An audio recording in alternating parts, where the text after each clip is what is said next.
So we got to 18, didn't we? Really, and the end of finishing school. That nearly was the end. I can imagine. Seriously, nearly the end. So guide us through the next phase of Penny. We're out of finishing school and lost in a great big world. That was when I came out of there. I think, as I said, I was in a space where I'd had enough of school, but I'd been altogether a bit of a pain, and that's when I went to meet my mother, and I lived with her for a couple of years. Yeah. And I got introduced to my first husband at the Cavalry Club. I think it was at the Trooping of the Colour I met him, because my mother's second husband was a major in the army. Mm-hmm. So I got introduced to Bob there.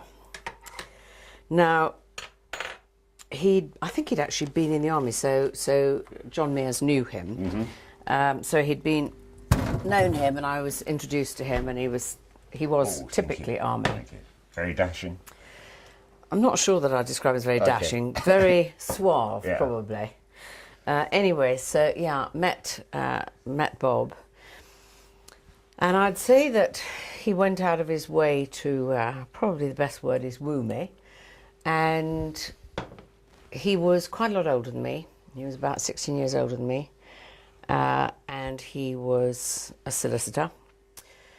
Anyway, I ended up believing that I was in love with him, and we got engaged. I think it could have had something to do. What could have had something to do with it is the fact that I'd had a lot of money settled on me. But I was, but I was too naive to know that at the time. And anyway, so we got engaged and got married when I was 20. Now, we need to come back to what I was saying to you earlier. I was brought up in a very old-fashioned way. Yes. To me, marriage was something very special, and you get married, and the wedding night and all of this is all very wonderful, yes. And you know, all of this great stuff. Kind of interesting. Our wedding night was very interesting. To say I wondered if I'd done the right thing on that night would have not been an understatement. Yeah.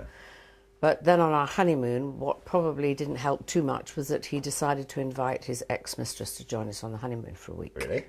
Yeah. A smidgen unusual. I think that's the understatement of the year. Not only that, she was older than him, so it was interesting, and it was probably made even worse. This bit of the honeymoon, we travelled around France, was at Juan-les-Pins, where we had an apartment, and the only way she could stay with us was by sharing the one very large room apartment. So she was behind a curtain in another room. I mean, a curtain, not even a door. I was very young and naive, didn't know how to deal with this at all, but I remember thinking at the time, what the hell have I done? Anyway. The marriage, as you can imagine, having not kicked off to a great start. And the interesting thing was that yet again, I thought it was because I said I didn't like it and I was unhappy and everything else with what was happening. I somehow ended up being the one who felt guilty that I should be able to put up with it, or it was quite normal. You know, it was just, I was so naive. Anyway, so that was not a great place to start. But anyway, I did have 3 children in very quick succession. But the marriage went progressively worse. And I ended up having 3 nervous breakdowns in 2 years. And I went through a phase where I lost my memory and tried to kill myself. Oh, really? Yeah. It wasn't great. And I ended up being put into hospital or a sort of psychiatric unit, or putting myself in there for probably about 3-4 weeks. I was really not in a good space, and they kept me on all sorts of medication, and Christ knows what else. So it was not a great time, and when I realised that I couldn't cope with it anymore, and I said I was going to come out of the marriage, I made that decision. The games that Bob played were frankly terrifying. He, on the phone, I'd left the home, I'd got out. Yes. And this was sort of within days. I was staying with a friend around the corner with the 3 children. But I knew I had to go back and get some stuff, and by sheer luck I managed to pick the time when he wasn't there, got it. Anyway, he then managed to get hold of me on the phone and told me that the reason that he had been so difficult was that he had cancer. Oh dear. And I think he believed very strongly that if he said these things, me having the somewhat soft heart that I did, would feel sorry for him and say, okay, I'll stay with you. Well, fortunately, I had enough nous to not accept that. And I actually phoned the psychiatrist who I'd been under. Yes. And the psychiatrist had obviously spent time talking to my father, talking to Bob, met Bob, everything. And he got Bob to admit on the phone that it was a complete load of lies, and just there to try and force me into going back. Anyway, so it was pretty awful, the whole thing. And I came out of that marriage having basically paid for the marriage. You know, I'd paid for everything, bought the house. There was nothing that I hadn't done, and various things happened to him in his career at that time, which indicated he had not been behaving terribly well as a solicitor. I see. So there was all sorts of stuff going on. So anyway, I came out of that marriage certainly a bit poorer and feeling well battered, not feeling great about myself. With three children.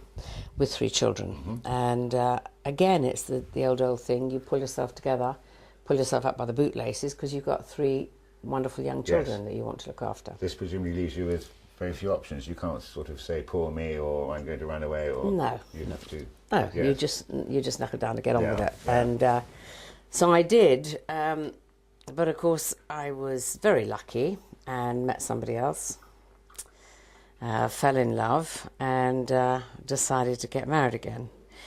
And I'd have to say that for the first couple of years, 3 years, that marriage was pretty good. It was happy. There were lots of good things about it, and I felt pretty good. Not least of which I had 3 more children in very quick succession. So before my 30th birthday, between my 21st and 30th birthday, I had 6 children. So it was a lot of children. Unfortunately, however, between my 5th and 6th child, my father became very ill, and I went and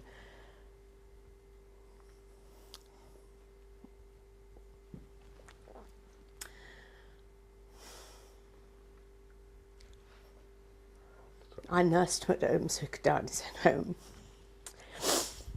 And that was very tough. Very tough. And that was probably when my stepmother was the most difficult. So I was trying to handle her at the same time. But that was really tough. Anyway, he died. And shortly after that, I became pregnant. But what I discovered at the same time was that my husband was having an affair with my best friend. Oh dear. So, not a great time. Thanks. Not a great time, thank you. And very difficult. Anyway, I had my last child.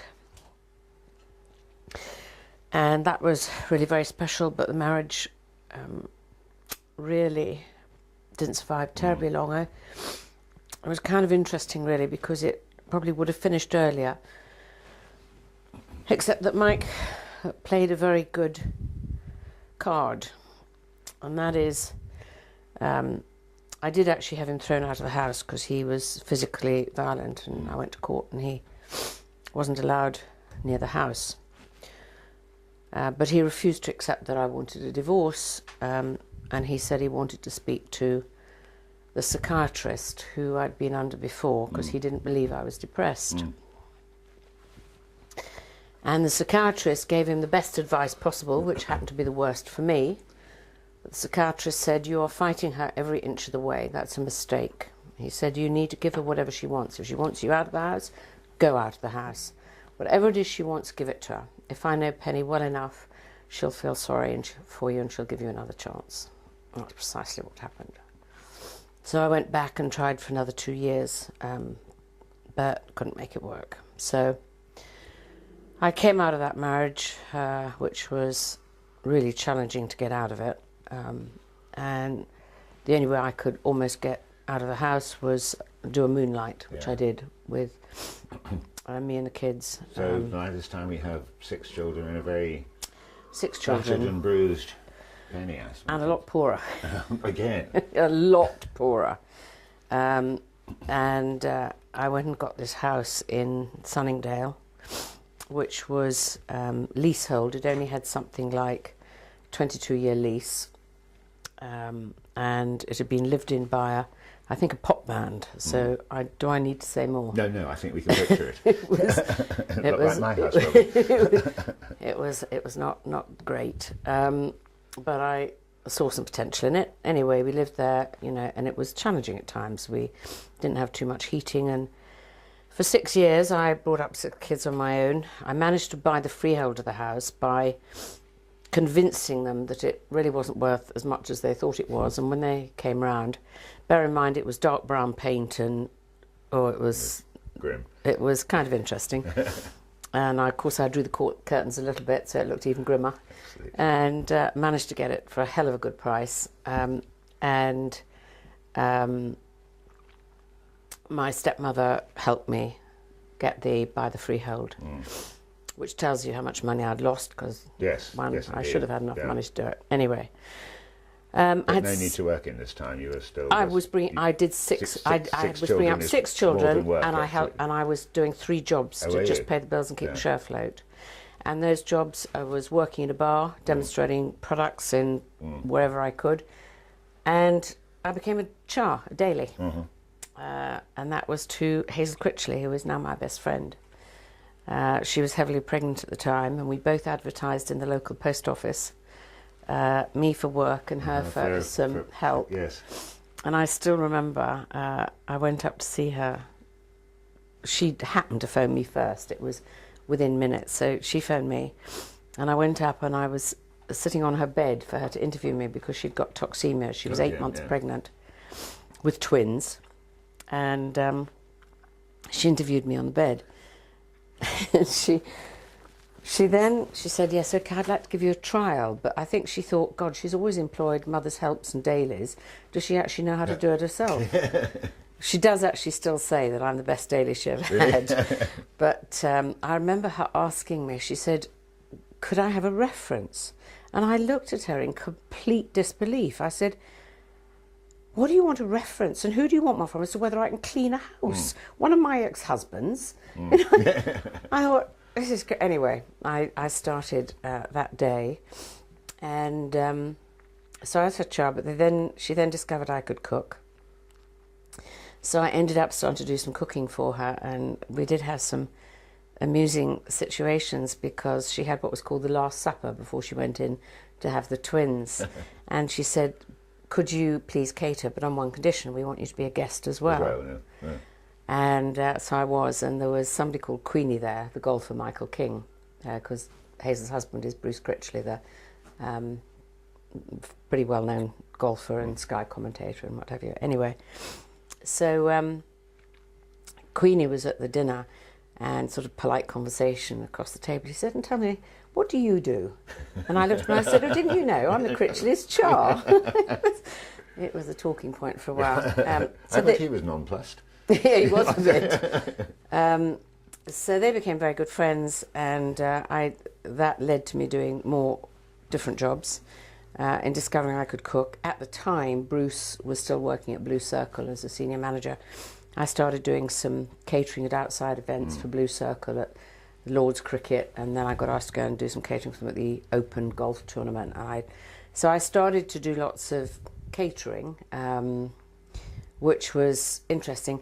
And we did have some amazing times because Mummy then helped me, and we managed to spend some money and do the house up, and so it ended up as a really very beautiful 8-bedroomed house. Yes. And when you had Ascot Week and things, there were some people who approached me and said, would you consider renting the house out?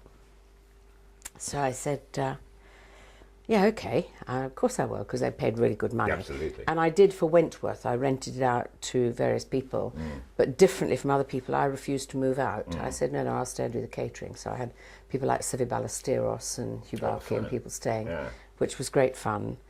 So I got to know them fairly well. But this particular was much bigger. This was a week. Anyway, they phoned me and said somebody would like to come down and see the house. So I said, fine. It was somebody called Michael Medwin. So he came down to look at the house and said, we'd really like to take it, but we would like somebody who would do a little bit of catering for us. We won't want much. We'll be going out in the evening. Could we have perhaps somebody to do breakfast and things? So I said, yeah, I'll do it. And he said, oh, I think that might be a little inhibiting to have the owner here.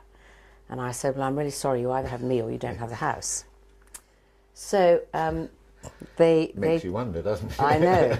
They told me that 4 couples were coming. I didn't really know who it was, so I said, that's fine. Because you had 4 double bedrooms and on the top floor, 2 single bedrooms. Well, 6 couples turned up, one of whom was Albert Finney and his then girlfriend, Diana Quick. And so you had all these sort of rather famous people staying in the house. And I remember Albert Finney and Diana said, oh no, look, we'll do the decent thing, we'll go on the top floor. I couldn't make it into a double bed. So what we had was a single bed and a mattress on the floor. And it was hilarious. So they then discovered I could cook and didn't go out. But there was a couple of American couples who arrived, and one of the wives said, oh, look, I've got all this packing. Would you mind just ironing all these things? I was thinking, God almighty. And because they discovered I could cook, they didn't go out for dinners. They'd be saying, could we have this, and could we have that, and could we have everything else? So, I mean, I had some amazing experiences. The only problem was that because I often used to have to provide the alcohol, you ended up with a cupboard full of alcohol, and half the profit went into the alcohol that you then proceed to drink, which, you know, over the weeks. But in the 6 years, those are the sort of things I did. I never stopped working, did jobs, and yet I have to say it was a really great time with the children. Yes, it was the children growing up through all of this, of course. Well, they used to, when Albert were there and when people like that were staying in the house or catering, we used to get into our own peculiar uniform because we like being unique, i.e. blue corduroy jeans and red and white check shirts, and they were my waiters and waitresses. So they had a blast as well, I imagine. We did. Yeah. So that was good, and doing the golf at Lord's was hilarious, especially. Have you ever been to Lord's, to the... Yes. Well, they have the cattle sheds at the back, which is where they do the catering, and they can flood if it rains heavily. And one year it did rain very heavily, and all the other caterers gave up, and we rolled up our trouser legs, and we were ankle deep in water, and moving chairs for people to tread on and walk around. Hilarious. So, yeah, that was good, that 6 years. But that came to an end when I... met somebody else and got married again. Fair time. Yeah, yes. and how old were the children by this time? God, how old were the children? Mark must have been about 4, so Lucy and Emma, they'd been 5 and 6, and the boys young teenager, 6. Yeah, about 11, 12, something like that. Quite difficult to integrate a new husband into. Yeah, and I met him when I was doing some catering for a company up in Scotland. He was one of the directors of the client. And I met him, and powerful, charismatic, very good with words. And I have to say, I really thought I'd got it right that time, but that was only happy for 2 or 3 years, and that marriage was horrendous. I came out of that, I was a mess. Can you tell us how horrendous? Why horrendous? It's a big word for it. I think that it's really hard to explain, but he used to be able to put me down almost permanently, but he was so good with the English language. You know, let's say he did something really stupid, and I'd say, hang on a minute, I don't think that was right, or he could end up arguing so much, and then he'd say, hang on, remember what you said, and I'd say, but wait a minute, did you say that? Well, yes, but... And he'd take something completely out of context, change it. And I'd spend my entire time feeling guilty and everything. And the worst bit was the way he wanted to bring up his children. He'd been married before and he had 3 children. They didn't speak to him. I started to build a relationship with them again.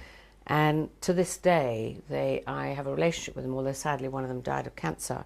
I have a relationship with them, and he doesn't. And when we went to the daughter's, Alison's funeral, his 2 children came up and spent time with me. They wouldn't even talk to him. So with children, he used to be very rigid about the way you did things with them. And because he was very articulate, I used to end up thinking maybe he's right and I'm wrong. So there was permanent conflict between the children and me and the children and him. But it's significant, isn't it, that the 3 husbands seem to have managed to pick on the weak points. You know, this sense of vulnerability, this sense of being right or wrong. It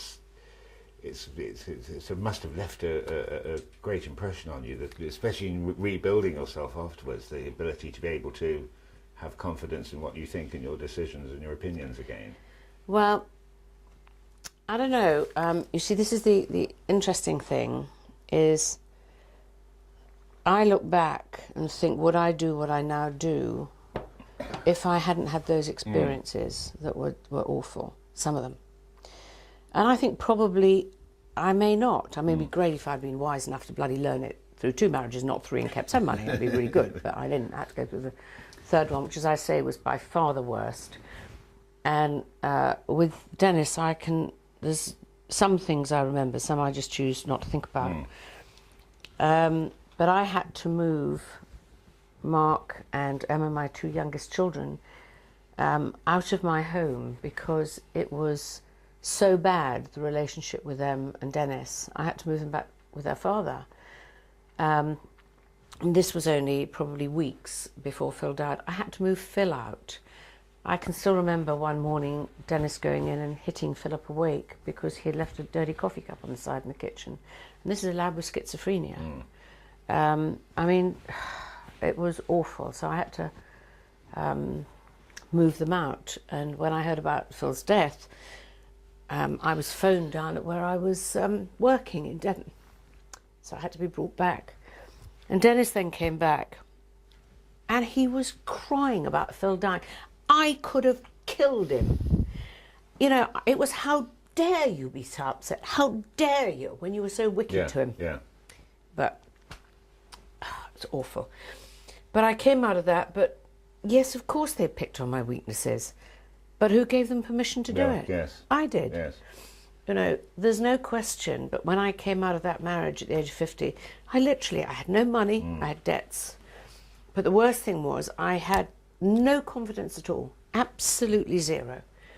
But it would have been terribly easy for you to have this respite of being able to blame everybody else, of not feeling in many ways you weren't responsible. You say you gave them permission, but that's not sanction for people to be mentally cruel or bullies or whatever.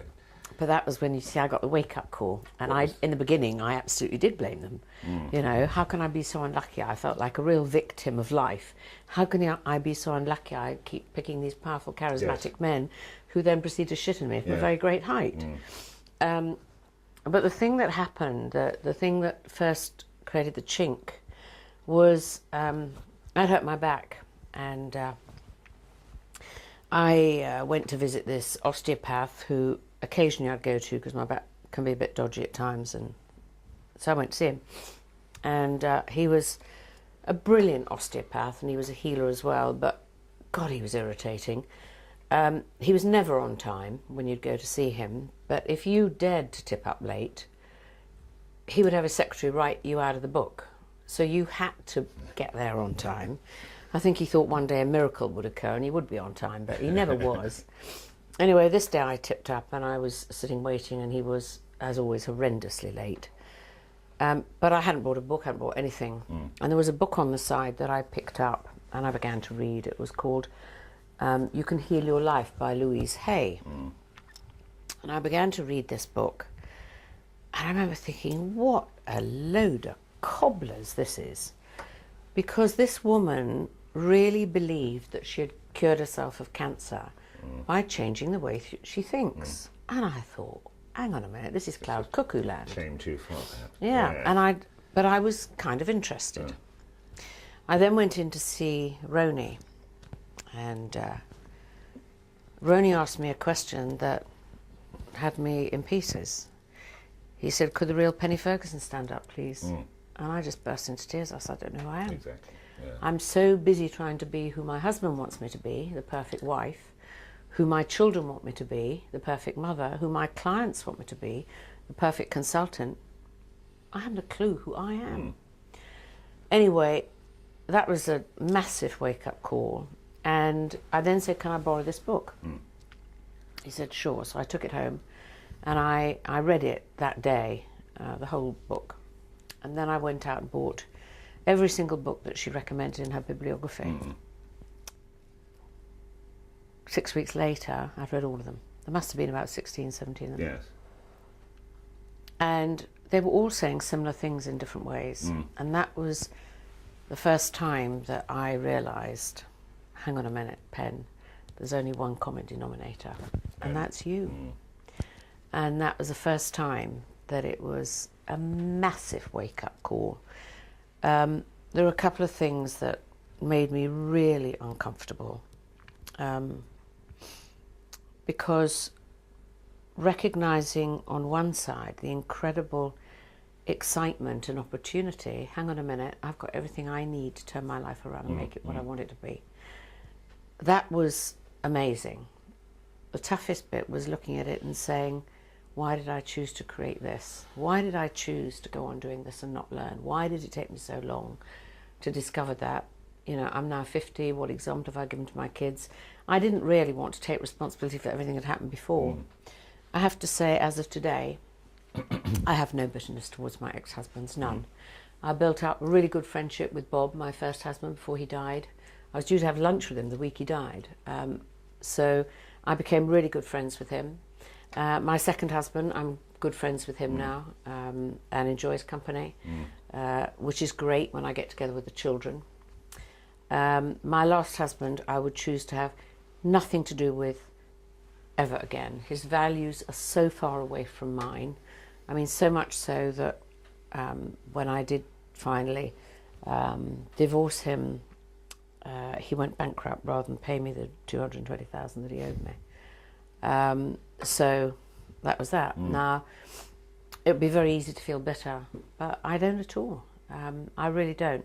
If I met Dennis in the street today, I'd say hello, but I'd walk away because I don't like what he stands for. I don't like anything about it, but I don't have any bitterness. I just say, well, okay. Is this because this real Penny Ferguson standing up would look back and say that bitterness, regression are sort of futile, that there is no achievement in it? You become a very forward-looking sort of person.